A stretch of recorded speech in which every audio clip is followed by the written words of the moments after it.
piece of chess piece. Yeah, like one of the pawns. So which one? Go ahead, touch them and.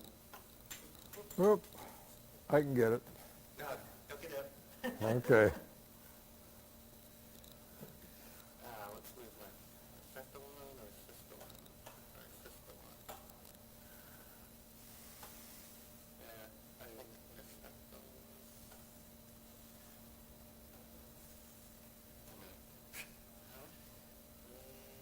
Okay, King's Pawn Diagonal with the camera. I think with that one.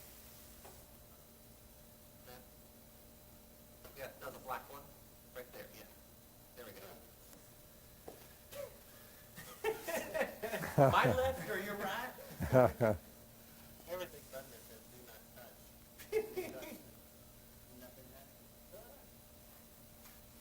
Alrighty, Bill, just talk to me. Okay. And what I want you to start off with is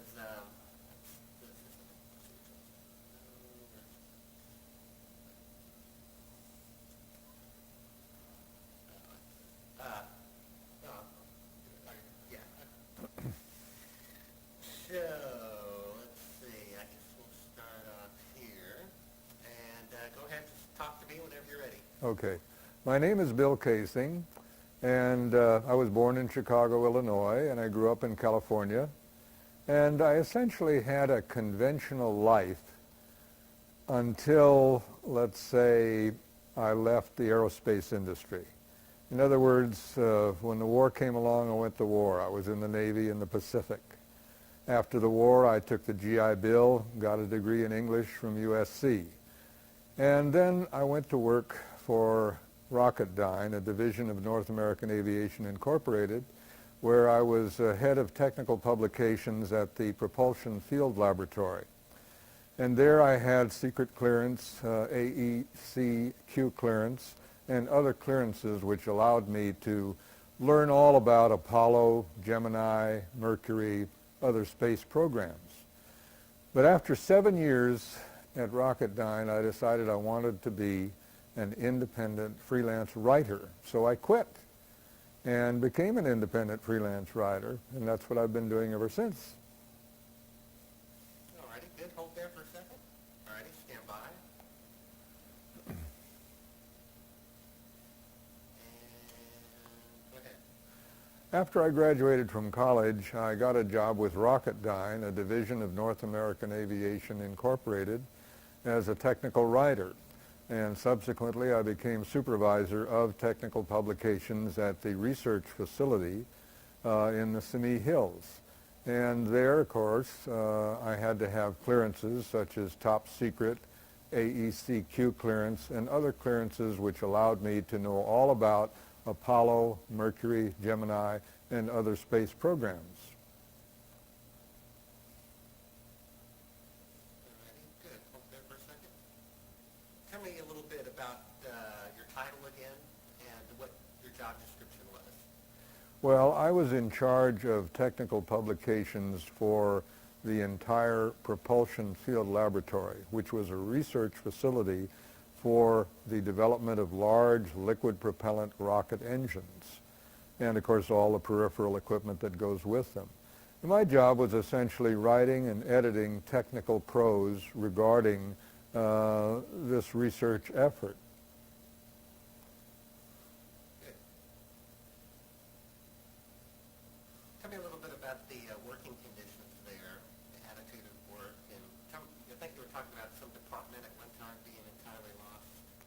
Yes, actually I found Rocketdyne as a sort of white-collar WPA.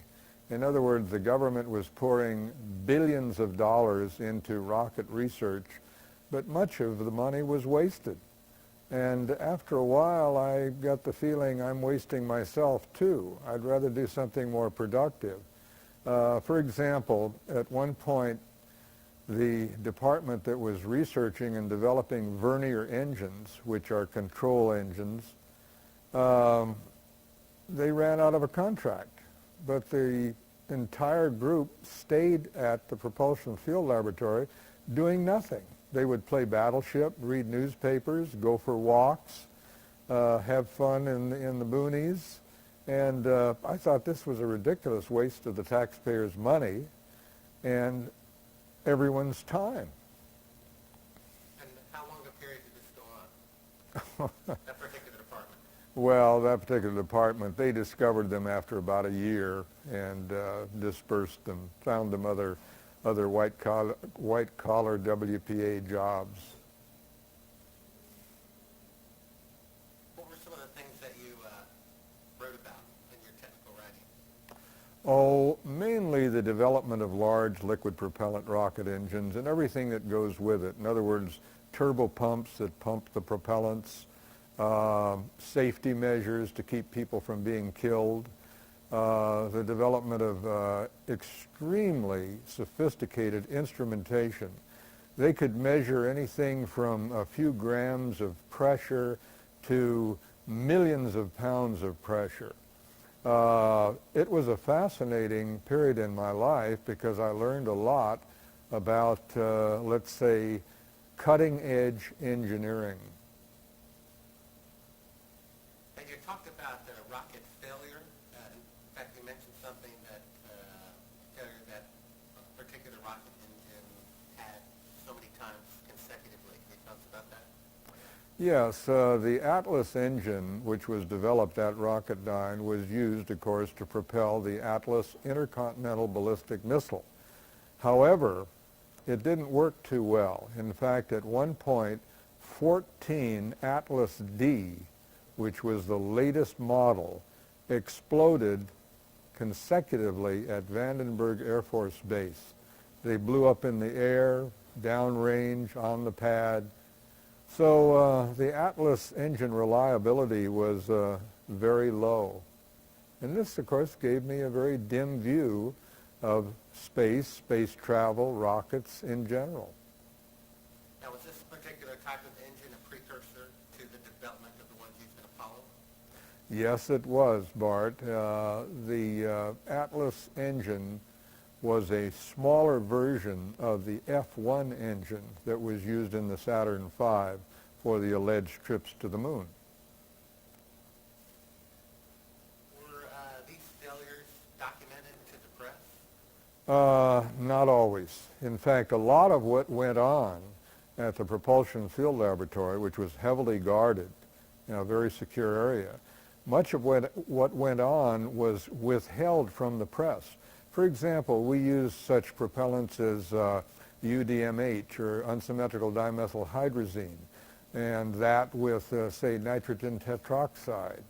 All of these propellants were toxic to some degree, but the public never knew it. All they heard was sort of a roar coming from the Simi Hills and a lot of smoke coming up, but that's all they knew. What gave you that idea? Well, after I quit Rocketdyne, I became a freelance writer. I got a book contract, and needing a good place to live, my wife and I bought a 75-foot Coast Guard cutter, which had been converted to living aboard. Well, there were a lot of homeless people near where we stayed at the Oakland Marina, so we invited them to come and stay on the boat. After all, it was 75 feet long, lots of room. So one of the men was a Vietnam veteran with a heroin habit. His name was John Grant. And he said, "Bill, the government really screwed me. They taught me how to kill. They sent me to Vietnam. I killed a lot of innocent people." He says, "I'm very bitter at this corrupt government." He said, "You're a writer. Why don't you write something outrageous like, say, we never went to the moon?" And that's exactly where I got the idea, from John Grant in 1974 at the Oakland Marina. Prior to that time, I, like almost everybody else in the United States, believed that we went to the moon. What gave you the first suspicion that the flights were fraudulent? The first suspicion came when I flew to Las Vegas to write the book. I got a contract to write it from Price, Stern and Sloan in L.A., so I went to Vegas, where they have a large NASA library, and I picked up one of the books, and it told about a man named Thomas Ronald Barron. Now, Barron was an inspector on Pad 34, where Grissom, Chafee, and White were burned to death. After this disaster, Barron was called before a congressional investigating committee and asked to tell about his experiences. Well, Barron told about all kinds of inept work, mismanagement, total incompetence, people being drunk on the job. In other words, he gave a revelation that Apollo wasn't going to work because of the failure of NASA and North American aviation. 4 days later, Thomas Ronald Barron was killed in an alleged automobile accident at a railway crossing near Titusville, Florida. And Thomas Ronald Barron was the turning point for me in the investigation of Apollo.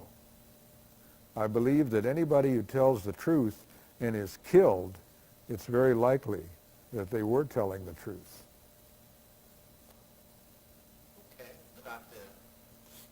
tell me again from the top about Barron. About Barron, after I've gone to Vegas to research the book, right? Okay. So, a little bit about his background, who he was, what Right. did he do for the Apollo program, Okay. what year did he write the report, Right. how did this coincide with the Apollo 1? Okay. All right. Ready? Yes, whenever you're ready. When I went to Las Vegas, they had a complete inventory of records of Apollo. In reading through these records, I encountered a man named Thomas Ronald Barron. Well, Tom Barron had been an inspector on Pad 34, where subsequently Grissom, Chafee, and White were burned to death. But prior to this disaster, Barron wrote a 500-page report which described and detailed the mismanagement and incompetence of both NASA and North American Aviation, the prime contractor. In telling these details, which he later related to Congress, it became evident that everything was not well with Apollo. And that's why Barron wrote this report. He wanted it to be known that things were not going the way they should. And I should mention that at the same time, General Sam Phillips, who was in charge of the entire Apollo program, wrote his own report to James Atwood, the president of North American Aviation, and told him of his tremendous disappointment in the slippage of schedules for Apollo. So we have Barron and we have General Sam Phillips both saying the same thing. Well, Barron testified before the Congressional Investigating Committee concerning the death of Grissom, Chafee, and White on Pad 34. During his testimony, he was discredited. People came up and said, "Oh, you're full of baloney. It's not this way at all." But Barron had the facts. He had his own report, and he cited many details from this report during his testimony. But after he testified, unfortunately, he took a drive in his car, and he was killed at a railway crossing. Okay. Need to roll on that. Okay, go ahead and tell me about that again. Okay. Apollo was a military project, and it was completely controlled by the United States Air Force as represented by General Sam Phillips. He headed the whole thing. He had complete control. He could say yes or no to anything, to anybody, including North American Aviation, the prime contractor. And he could also make his either pleasure or displeasure known to NASA. He was the top man for all of Apollo. Apollo's with communication and getting messages, that quality control to your superior once that reported further up the chain of command. Tell me about some of the things in the Barron report. Okay.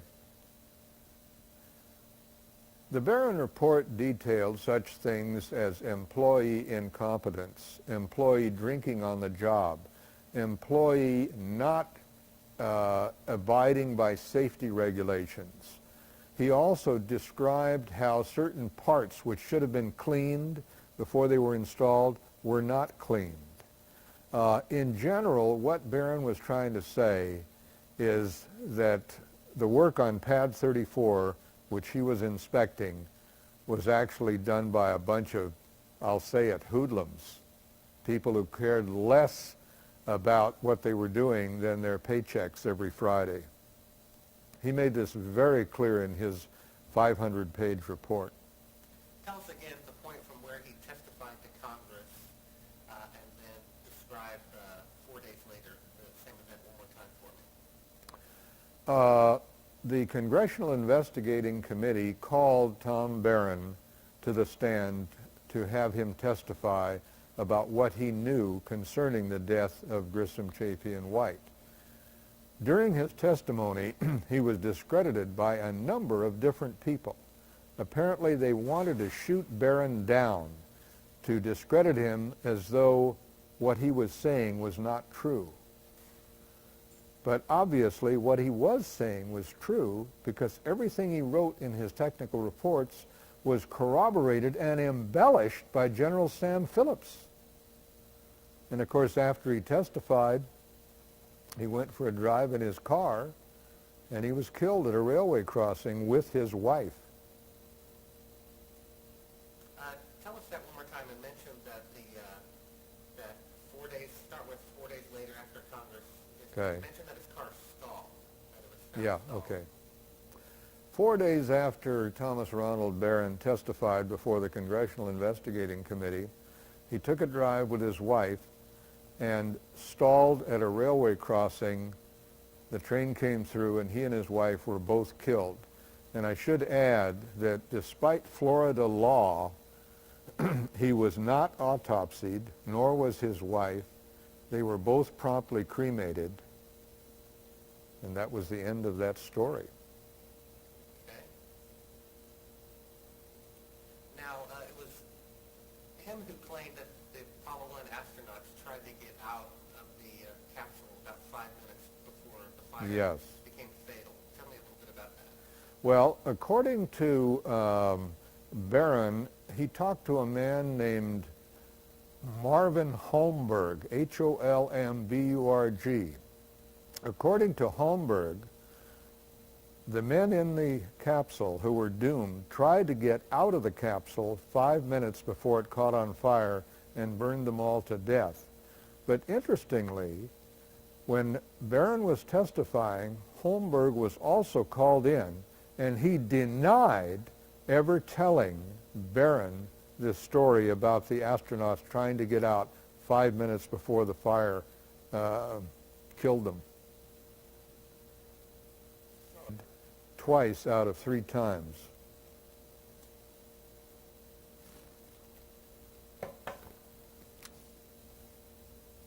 What do you think of this story, gentlemen? Interesting? Tell us about the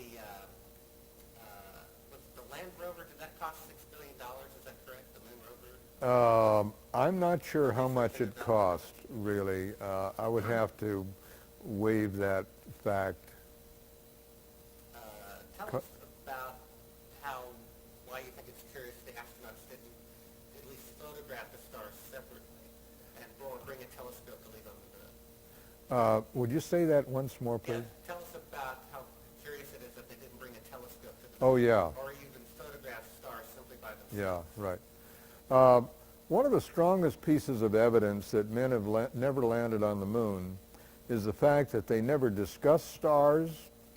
They never took photographs of stars, even though any astronomer will tell you that the sight of the celestial heavens from the surface of the moon by astronauts would have been breathtaking, overwhelming, and certainly would have evoked a tremendous response on the part of any human being on the moon.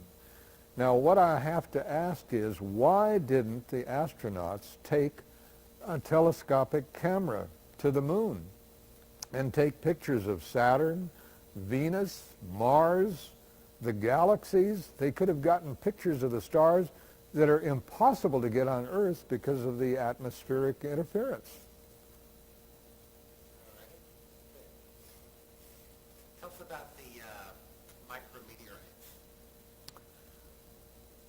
Micrometeorites are particles ranging in size, say, from a grain of sand on up to something formidable like the size of a human fist. Well, micrometeorites rain on the surface of the moon constantly. It's known that 25,000 meteorites enter the Earth's atmosphere every day. But they don't harm anybody because the majority of them are burned up by the atmosphere and their very, very rapid transit. On the moon, there's no atmosphere. The meteorites rain down on everything, on anybody who happens to be there, any equipment on the surface. Had astronauts gone to the moon, they would have been pelted and pierced by micrometeorites traveling up to 30,000 miles per hour. One wonders why they were able to get such perfect photographs on the moon when obviously micrometeorites could have gone right through the Hasselblad cameras and the film. Good. Let's talk a little bit about the radiation outside the Van Allen radiation belt. You know, Bart, I really know so little about that. Renee is such an expert that I'll beg off on that point because I know little or nothing about the radiation in space, but he has it down absolutely cold. Tell us about the, what about the air conditioning in the lunar module? Oh, yeah. Well, I can talk about that. Okay. The lunar module on the moon was assailed by sunlight unobstructed by any atmosphere. The surface of the moon, when the sun is shining on it, is about 250 degrees Fahrenheit. One has to ask, how were the astronauts able to air cool or water cool or cool in any way the interior of the lunar excursion module? They only had batteries, and batteries run down very quickly when they're running air conditioning equipment.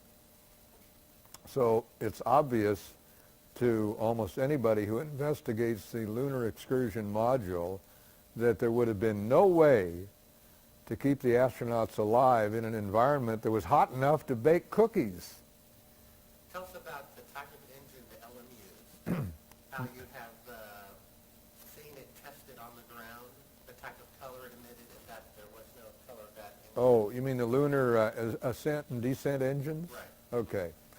The lunar ascent and descent engines were propelled by hypergolic propellants. And that means that propellants which, when they are mixed, ignite spontaneously. Now, these two propellants produce a very hot red gas. I've seen them tested at Rocketdyne many times. In photographs taken on the moon, there is practically no visible gas being emitted from the ascent engine when it takes off, nor is there any indication when they are descending that there is this cloud of red gas underneath the lunar excursion module. Tell us about the sound, for example, the descent and ascent engine make. The sounds of engines run up in excess of 150 decibels. This is far beyond the capability of anybody to converse when you have sound at that high level. Now, the engines inside the lunar module, both the descent engine and the ascent engine, emitted this type of noise. And yet, in broadcasts from the moon, we hear the astronauts conversing in a normal tone of voice and saying things like, "quiet ride." Now, what about the engine and the fact that it left no crater under the landing? One of the strongest pieces of evidence that no one has ever landed on the moon is the fact that underneath the lunar module, underneath the engine cone, the jet nozzle, there is no crater. And yet in all of the drawings done by NASA artists prior to Apollo, they show a tremendous crater being gouged out by this 10,000 pound thrust jet engine of the lunar descent module. I would say that the strongest piece of evidence, other than the stars, is the fact that there is no disturbance underneath the lunar excursion module upon its landing. Tell us about, if it were fake, why they deleted mentioning of stars or photographic photos. What was the reason behind that? Well, the reason they couldn't mention stars or take photographs of stars is that the astronomy buffs at Vanderbilt or Harvard or UCSC would have found the errors instantly. Okay, fine. His experience to the moon, his conversion to Christianity, Right. His friend, the person who spoke with him here. Right. Do you want me to mention him by name? I think so. Okay, why not? Yeah. Of course, Lee is kind of a reclusive person, but I don't mind mentioning his name. We can. We can't live forever. All righty. Ready? Yeah. James Irwin was the command pilot on Apollo 15. James, after his return from the moon, became a born-again Christian. At one point, he came to Nashville, Tennessee, to give a lecture on Christianity and his conversion there too. And at that time, he met a local Nashville resident by the name of Lee Galvani. Well, Lee implored James Irwin to confess, to tell the truth about the Apollo hoax, of which Lee was convinced. Well, evidently, he made some inroads into Jim Irwin's conscience, because in August of 1991, James Irwin called me at my home. And he said, I understand you've written a book called We Never Went to the Moon. He says, come to think of it, this phone could be tapped. He says, I want you to call me at my home on Friday in Colorado Springs, Colorado. So I said, okay, Jim, I'll call you. And he gave me his home phone number. Well, when I called him on Friday, James Irwin was dead. He had died of a heart attack.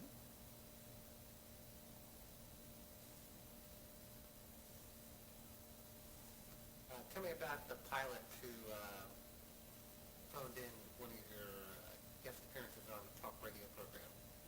Oh, sure. I was doing a radio show, and an airlines pilot called in, and he says, Bill, I think you're right, because I was flying non-stop from San Francisco to Tokyo, and I saw a C-5A cargo plane drop a capsule out of the cargo hold. The orange parachutes came open, and the capsule descended toward the ocean. And even though we were traveling about 550 knots, we were able to track and see the parachutes and the capsule descending at a time when the astronauts were allegedly coming back from the moon. He says, I can't give you my name or my airline company because I need my job. Yeah, let's just tell us that story one more time from the top. Sure. And go ahead.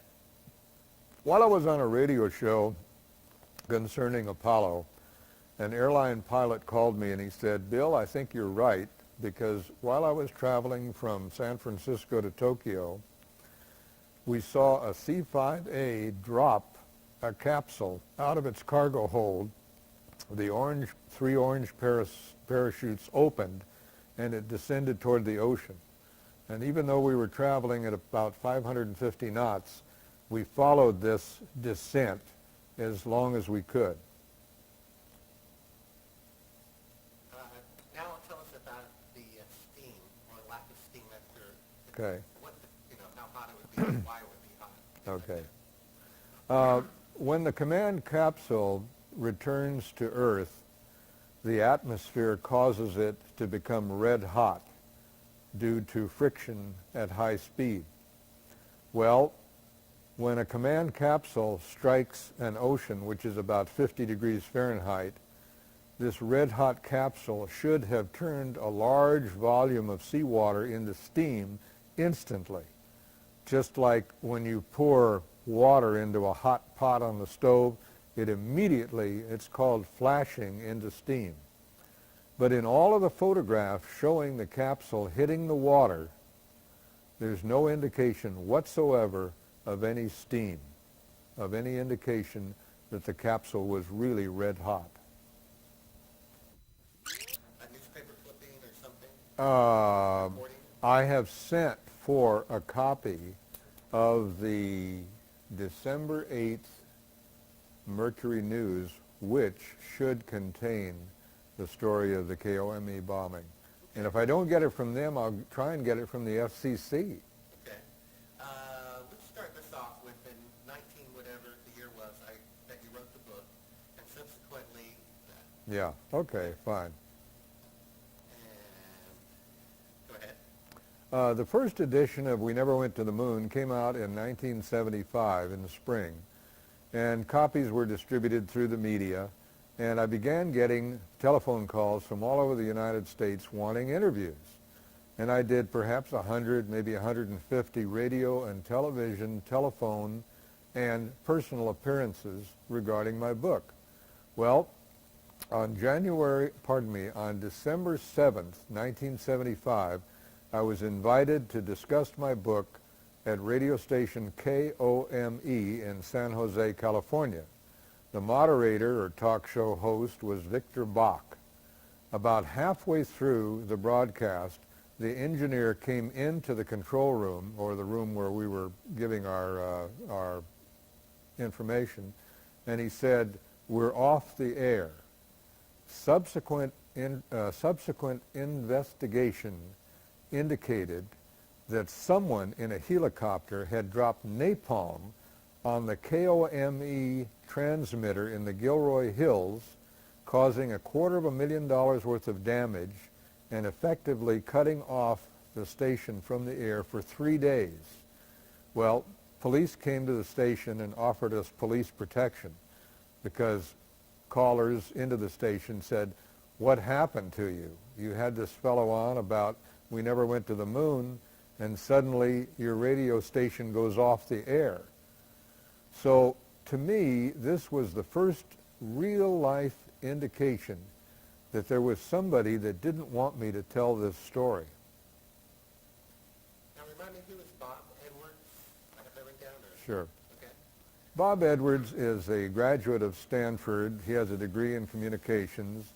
And he called me up a year ago and said, "Bill, I'd like to do a tape for my master's degree in communications." So he came over to my home and filmed me in 16 millimeter color film for several hours, took it back and made a videotape. But strangely, the tape has never been distributed. And Bob seems reluctant to discuss it. Now, which NASA records are considered to be not classified but not available? All of the records concerning Apollo are not classified, and yet they are unavailable to the public. One has to ask why. What do these records contain? Say again. What would these records contain? Oh, they would contain a wealth of information on, say, launch speed, scheduling, timing, problems, temperatures on the moon, temperatures in space, the performance of all of the major engine components, verniers, instrumentation readings. I mean, there would be literally thousands of pages of data on Apollo that actually investigators need to prove one way or another whether we really went to the moon. Now, tell us about the Soviet space program and why you think they never sent a manned mission to the moon. In 1959, I was working with advanced research at Rocketdyne, and their own studies proved that radiation levels on the moon were lethal. This corroborated Russian research. The Russians claimed that for a man to survive on the moon with the radiation emitted from solar and cosmic sources, he would have to be shielded by 4 feet of solid lead. At that time, advanced research at Rocketdyne made a statistical analysis of the likelihood that we could go to the moon and come back, and the likelihood was something like 1 chance in 10,000. Do you have this, by the way, this report in writing or a copy of it? This report can be obtained, and I will try to obtain it for you. Okay. Let me make a note of that. I'll tell you, Bart, he doesn't have any direct connection with this project. Bob is a PhD with a doctorate from Caltech, summa cum laude, the most brilliant physicist I've ever met. But he has, let's say, mixed feelings about Apollo. Tell us about the man Hindman. The man who? Hindman, who came to visit you? Oh, yeah, Hindman, yeah. Yeah, go ahead. Shortly after I publicized the Moon book on radio and television, a man came to my condo in Santa Cruz claiming to be from the Manned Space Center in Houston. And he said, Bill, I work for the Space Center, but I don't want to work for them if they're a bunch of liars. He says, can you give me any documented evidence that we've never gone to the moon? He says, if I know that we haven't gone to the moon, I'm going to quit. And actually, he was very diffident, quite shy. He brought his mother with him. And I gave him a few pieces of paper, and I told him, frankly, I don't have anything that isn't available to any other U.S. citizen. And he left. Subsequently, I learned that Hindman was a direct employee of Neil Armstrong. Tell us a little bit about the Tetra satellite. In 1969, in the spring, a satellite called Tetra, T-E-T-R-A, was launched to simulate radio transmission from the moon. It circled the Earth, it emitted these radio signals, and people on Earth could receive them, and of course, let's say erroneously believe that they came from the moon. So I think that your viewers can conclude what the real purpose of the Tetra satellite was. Tell us that again from the top. I mentioned that it was launched, as a training exercise, part of Apollo. Okay, That's right. why it did what it did. All right. As part of the training phase of Apollo, they launched what was called the Tetra satellite, T-E-T-R-A. This satellite emitted signals as though they were coming from the moon. Now, was this voice and data, both, or what? You mean what type of signals? Yeah, was it voice, data as well? Well, it apparently was designed to emit any type of signal that they wanted to emit. It would be somewhat like a radar transponder.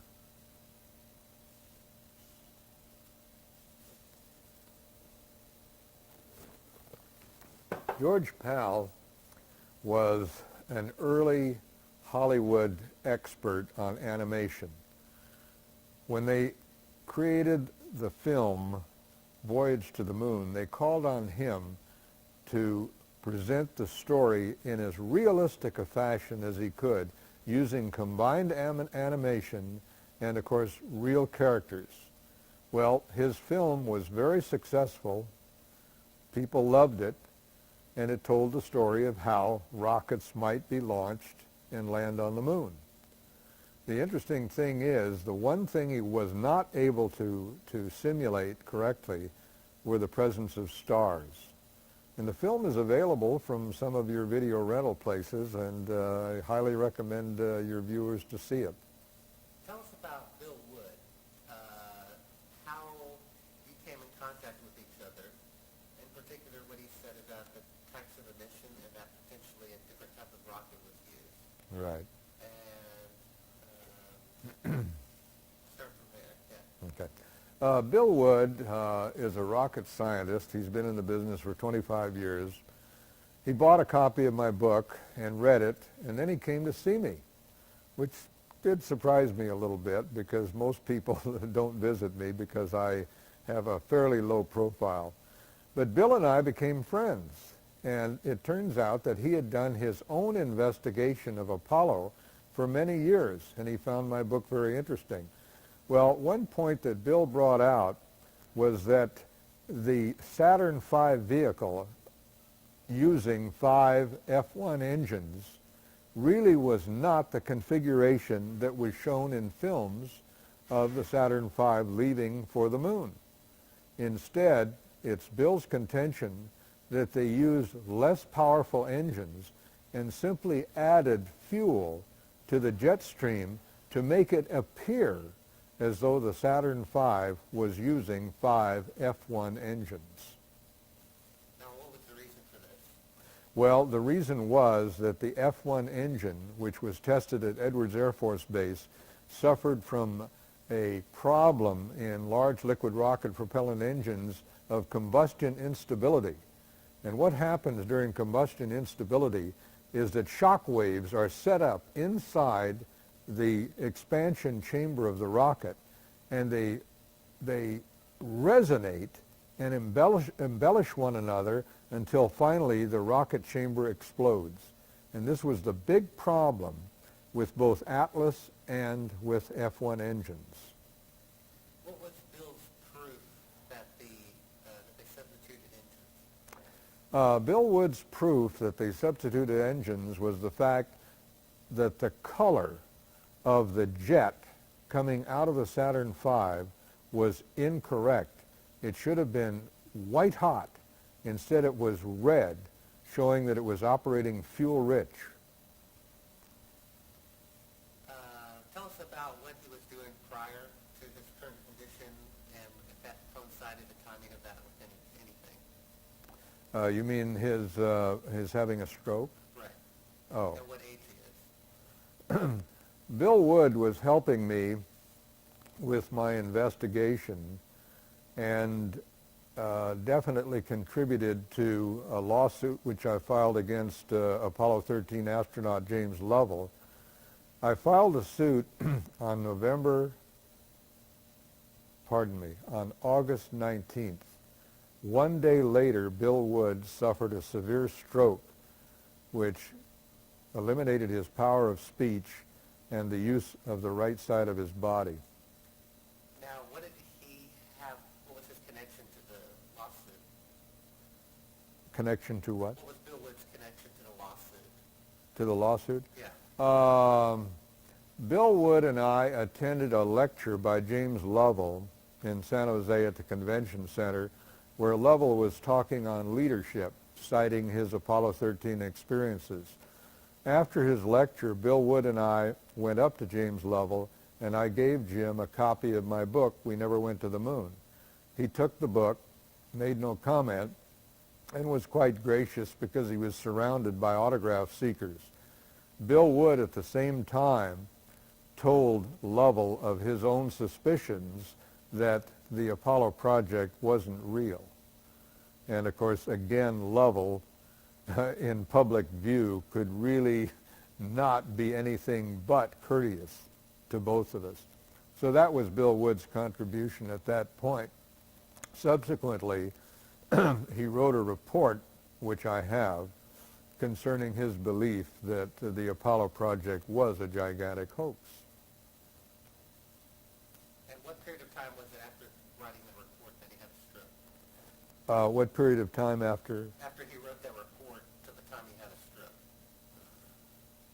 stroke. Between the time of his writing this report and his having the stroke was probably about 4 months.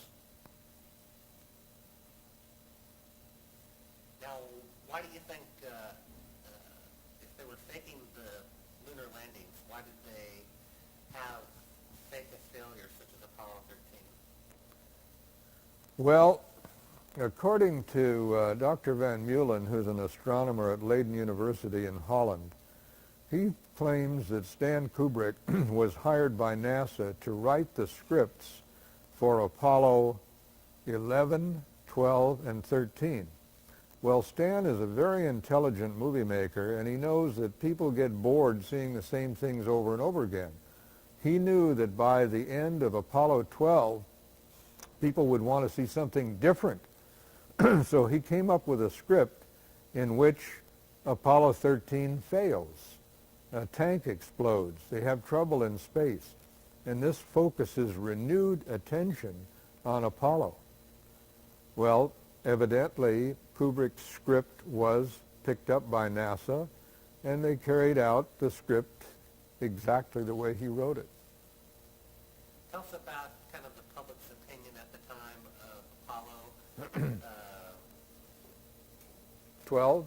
Yeah, I mean after 12, why would it be in the NASA's interest for them to be able to generally involved? Well, Apollo 11 actually fulfilled America's desire to get somebody to the moon and return him. Apollo 12 was a repetition of Apollo 11. They went to the moon and they came back. People weren't interested anymore. In other words, once you've seen something, you really don't want to see it again. The enthusiasm of people to the Apollo 12 astronauts was greatly diminished. So NASA knew that by the time Apollo 13 came along, they would probably have to buy time on television networks to get their story publicized. So that's why they came up with Apollo 13 as a simulated disaster. Why exactly are you suing him? What's the accusation? Say again, please. Why are you suing Lovell? What's the actual charge? Well, I gave Jim Lovell a copy of my book, and he took it back to Lake Forest, Illinois, where he lives, and he read it, and he wrote me a rather scathing letter condemning the book and condemning me and saying that I really had a low intelligence. But subsequently, a newspaper in San Jose called Metro interviewed Mr. Lovell, and during the interview he stated that I was wacky on the basis of reading just one of my 20 books. Well, I took offense at that, particularly since it was published in a paper with 500,000 circulation, and I felt that it would damage my reputation as an alternative writer. So I went to Superior Court in Santa Cruz and filled out all the papers and filed a suit against him, and incidentally found him very, very hard to find. It turns out he only spends 1 hour a day at home, according to his wife, Marilyn. So I hired a process server for $150, and they finally presented my summons to his wife to give to him. He never received it personally.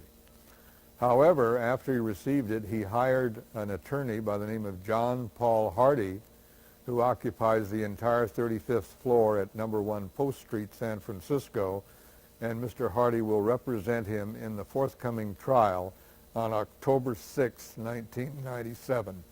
All righty. Right. Tell us just a little bit about your opinion of propaganda films and things like that. Well, since the government, our corrupt government, essentially controls the media, it's no problem for them to produce propaganda films. For example, for many years, John Wayne was presented as a hero, as a CB, as a Marine, as an Air Force pilot or whatever, and he made war seem glamorous and dramatic and something that should occupy a young man's time. I have a Vietnam veteran who said, John Wayne conned me into killing 500 people in Vietnam. So what we're confronted with is a propaganda machine beyond comprehension and well-funded. During World War I, they produced films showing German soldiers spearing Belgian babies. And I might point out that National Geographic magazine picked this up and actually had presentations on this subject. And interestingly, National Geographic was one of the prime media to present photographs of astronauts cavorting on the moon. So to summarize, what American citizens are confronted with is this enormous propaganda machine. For example, the U.S. Air Force has the largest movie studios and more equipment in San Bernardino than any studio in Hollywood. Tell us about trying to get a copy of the Phillips report, the Barron report, and what that was like. In attempting to find copies of the 500-page Barron report, I met with a complete blank wall. NASA, North American Aviation all claimed that they didn't have the report and they didn't know where to find it. Fortunately, Senator Alan Cranston of California was able to get for me the 50-page Barron report, which I have, and the 500-page General Sam Phillips report, which I have. And if your viewers are interested, I'd be delighted to send them copies for simply the cost of copying them. How did you find these reports? Well, these reports were essentially part of the NASA records. NASA admitted that Barron did write two reports, one 50 pages and one 500 pages. So I sought both of them, but was able to find one of them. They also mentioned General Sam Phillips' 500-page report, which was sent to President Jim Atwood at North American Aviation.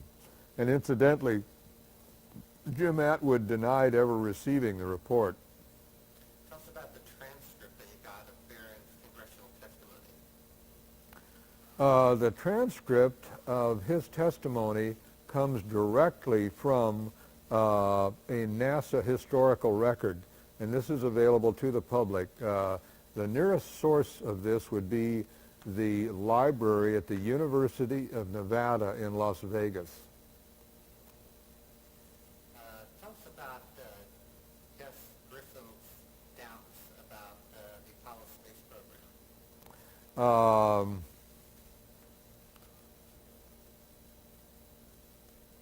Gus Grissom was very doubtful about Apollo. He flew to Downey where the capsule was being assembled and studied it very carefully. He wrote reports about his doubts. On the day that he was burned to death in one of the command capsules, he hung a lemon on the outside of it, giving graphic proof of what he really thought of this piece of mechanism. Grissom actually was, let's say, a rebel among the astronauts. He did not believe that things were going well, and he wrote reports about it.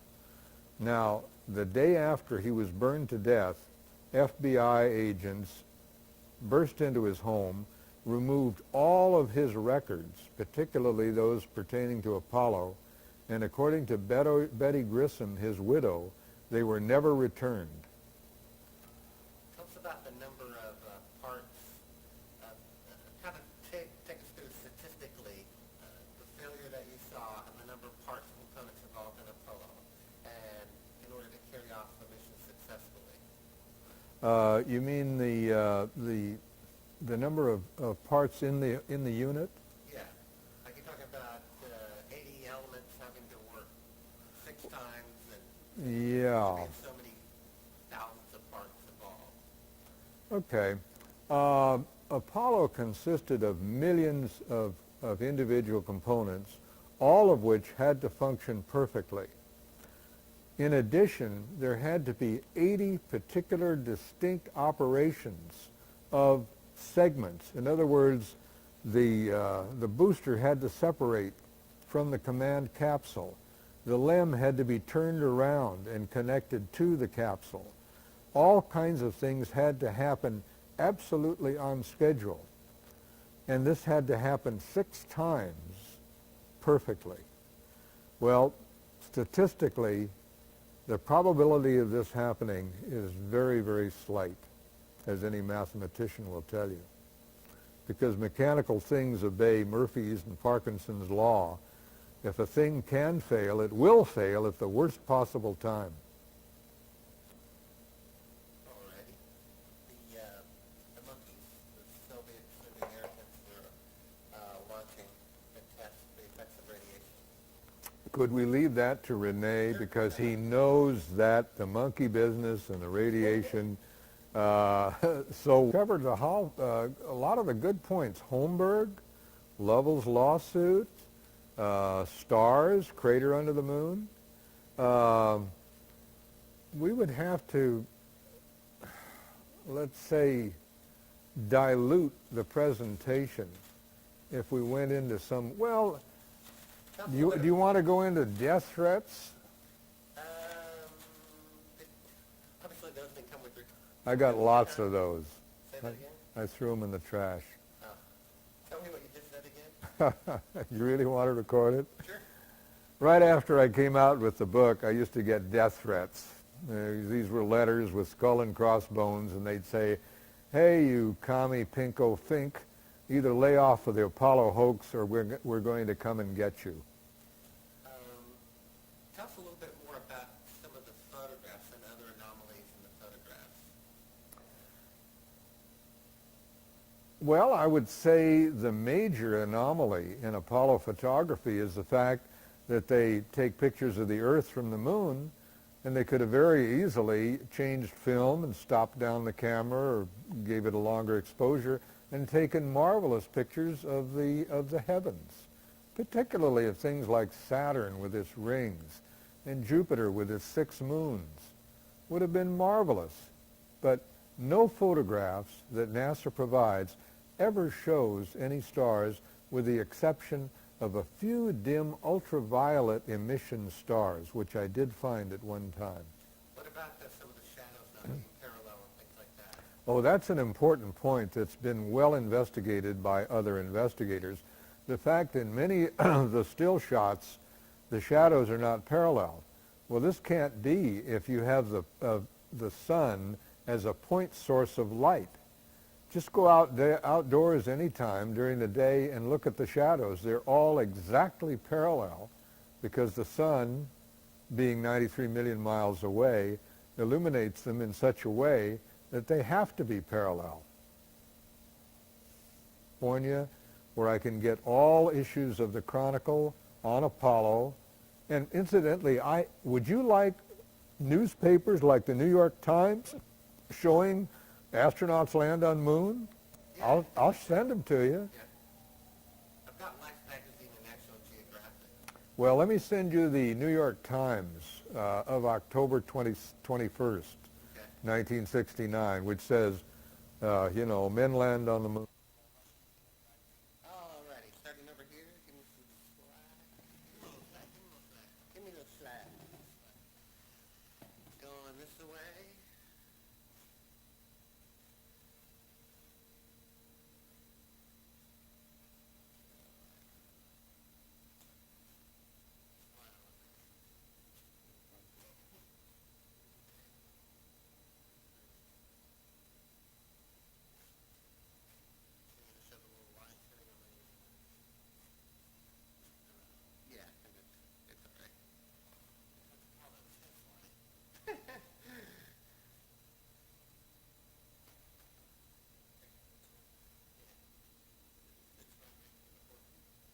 Alrighty, let's